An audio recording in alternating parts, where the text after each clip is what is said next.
Hello and welcome to Lavneesh sir की class. आज की ये शिक्षा निदेशालय राष्ट्रीय राजधानी क्षेत्र दिल्ली की वर्कशीट नंबर 14 जो कि कक्षा 10वीं के विद्यार्थियों के लिए है, यह ली गई है सामाजिक विज्ञान के लोकतांत्रिक राजनीति विषय से। और इसमें आज हम फिर से एक बार पाठ सत्ता में साझेदारी को जारी रख रहे हैं। तो चलिए बिना समय गवाए शुरुआत करते हैं मेरे साथ और समझने की कोशिश करते हैं। तो जैसा आपने देखा कि पिछले दो उदाहरणों से हमने सीखा कि सत्ता में साझेदारी क्यों जरूरी है, तो आज हम इसी के बारे में कुछ और जानेंगे। बेल्जियम एवं श्रीलंका के उदाहरणों के द्वारा हमने सत्ता में साझेदारी के दो भिन्न रूपों को पिछली दो कार्यपत्रकों 12 एवं 13 में देखा। बेल्जियम ने संविधान संशोधन के माध्यम से विभिन्न समुदायों को सत्ता में साझेदार बनाया ताकि वहां होने वाले आपसी टकराहट को रोका जा सके।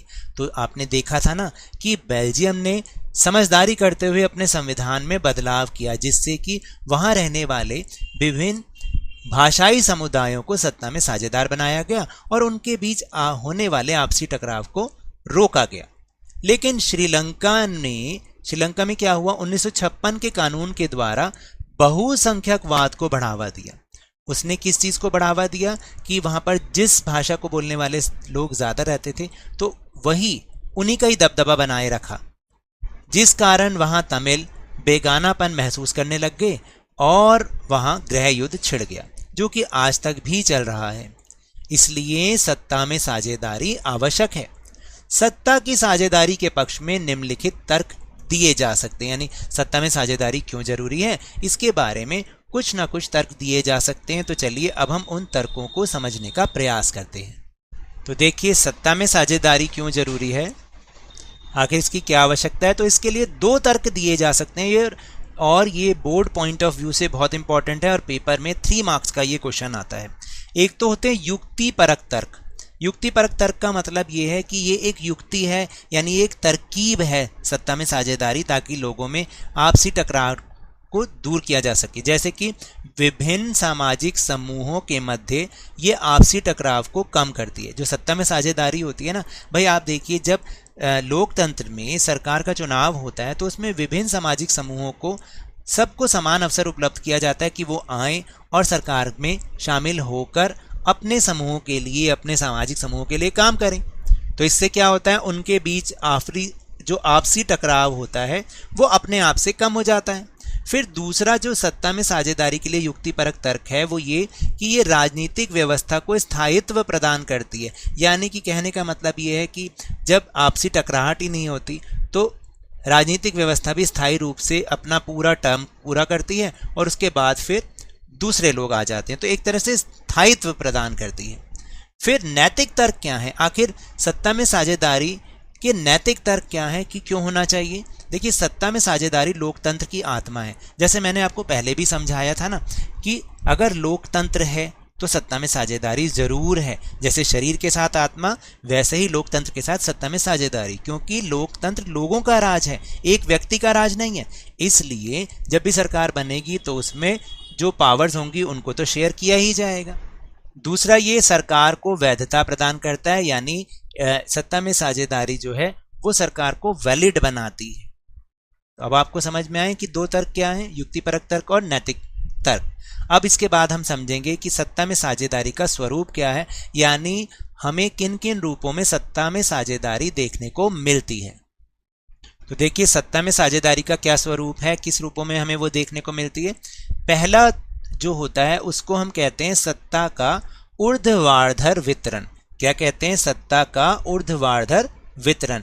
यानी कि जब पावर जो है केंद्रीय सरकार, राज्य सरकार और स्थानीय निकायों के बीच में बटी हुई होती है तो या उनके बीच में सत्ता की साझेदारी होती है तो हम इसको सत्ता का ऊर्ध्वाधर वितरण भी कहते हैं। यानी कि सरकार के या शासन के विभिन्न स्तरों के बीच में सत्ता की साझेदारी। और विभिन्न स्तर क्या हैं, विभिन्न लेवल क्या हैं, केंद्र सरकार, राज्य सरकार और स्थानीय सरकार। जब इनके बीच में सत्ता में साझेदारी होती है तो इसको हम सत्ता का ऊर्ध्वाधर वितरण कहते हैं। फिर सत्ता का क्षैतिज वितरण, दूसरा रूप है सत्ता का क्षैतिज वितरण, यानी इसको हम ये भी कहते हैं कि शासन के विभिन्न अंगों में साझेदारी। शासन के विभिन्न अंग क्या होते हैं, विधायिका जहां कानून बनते हैं, कार्यपालिका जहां उन्हें लागू कराया जाता है, और न्यायपालिका अगर कोई उसे नहीं मानता तो उसे दंड दिया जाता है। यानी इनके बीच जब सत्ता में साझेदारी होती है तो हम उसको सत्ता का क्षैतिज वितरण या फिर शासन के विभिन्न अंगों में सत्ता की साझेदारी कहते हैं। और तीसरा स्वरूप हमें देखने को मिलता है विभिन्न सामाजिक समूहों जैसे कि भाषाई और धार्मिक समूहों के बीच में सत्ता का वितरण। देखिए बेल्जियम में क्या था, बेल्जियम में हमने समझा था ना कि बेल्जियम में भाषा के आधार पर वहाँ का समाज बटा हुआ है, तो वहाँ पर डच बोलने वाले और फ्रेंच बोलने वालों के बीच जो सत्ता की साझेदारी हमें नजर आई, तो उसका एक रूप ये भी है कि विभिन्न सामाजिक समूहों में सत्ता की साझेदारी। और हमारे अगर देश में आप देखेंगे तो हमारा देश तो धार्मिक आधार पर भी बटा हुआ है, तो हमारे यहाँ पर भी सभी धर्मों में सत्ता की साझेदारी देखी जाती है क्योंकि सरकार में सभी धर्म शामिल होते हैं। फिर विभिन्न सामाजिक समूहों, दबाव समूहों एवं राजनीतिक दलों के मध्य भी सत्ता का वितरण। यानी कहने का मतलब यह है कि जो दबाव समूह होते हैं और जो राजनीतिक दल होते हैं, देखिए दबाव समूह इनमें कैसे सत्ता की साझेदारी होती है, जब सरकार बनाई जाती है तो फैसले लेने के लिए वो विभिन्न कमेटियां बनाते हैं।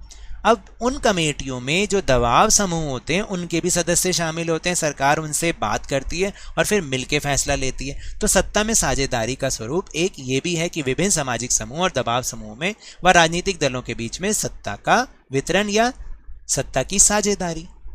तो अब हम चलते हैं अपने प्रश्नोत्तर की ओर। सही विकल्प का चयन कीजिए। तो पहला प्रश्न है कि निम्नलिखित में से कौन सा सत्ता में साझेदारी का युक्तिपरक तर्क कहा जा सकता है। अभी हमने दो तर्क पढ़े, युक्तिपरक तर्क और नैतिक तर्क, तो इनमें से कौन सा पॉइंट है जो कि युक्तिपरक तर्क है। सरकार को वैधता प्रदान करता है, नहीं, ये तो नैतिक है। लोकतंत्र की आत्मा है, ये भी नैतिक है।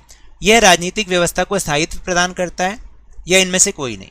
तो राइट आंसर इज सी, यह राजनीतिक व्यवस्था को स्थायित्व प्रदान करता है। दूसरा है कि निम्नलिखित में से कौन सा सत्ता का क्षैतिज वितरण है। क्षैतिज वितरण विभिन्न सामाजिक समूहों के बीच में सत्ता की साझेदारी, केंद्र, राज्य और स्थानीय सरकारों के मध्य सत्ता की साझेदारी, विधायिका, कार्यपालिका एवं न्यायपालिका के बीच सत्ता की साझेदारी, या इनमें से कोई नहीं। तो अभी हमने समझा, पहले ऊर्ध्वाधर और फिर क्षैतिज था। तो क्षैतिज का मतलब शासन के विभिन्न अंगों, अंग कौन से हैं, विधायिका, कार्यपालिका और न्यायपालिका के बीच सत्ता की साझेदारी। तो सही उत्तर है सी।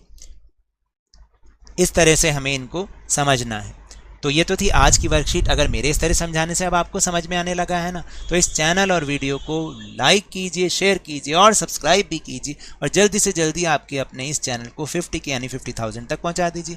लेकिन याद रखिएगा, घर से बाहर निकलते समय मास्क जरूर लगाएं, 2 गज अथवा 6 फीट की शारीरिक दूरी का पालन करें, क्योंकि कोरोना अभी भी फैल रहा है। और जब भी आपकी बारी आए, अपनी बारी पर इसका टीकाकरण जरूर कराएं, क्योंकि कोरोना को हराना है और जिंदगी को एक बार फिर से सुहाना बनाना है, और उसके बाद स्कूल भी तो जाना है। इसी उम्मीद के साथ बहुत बहुत धन्यवाद।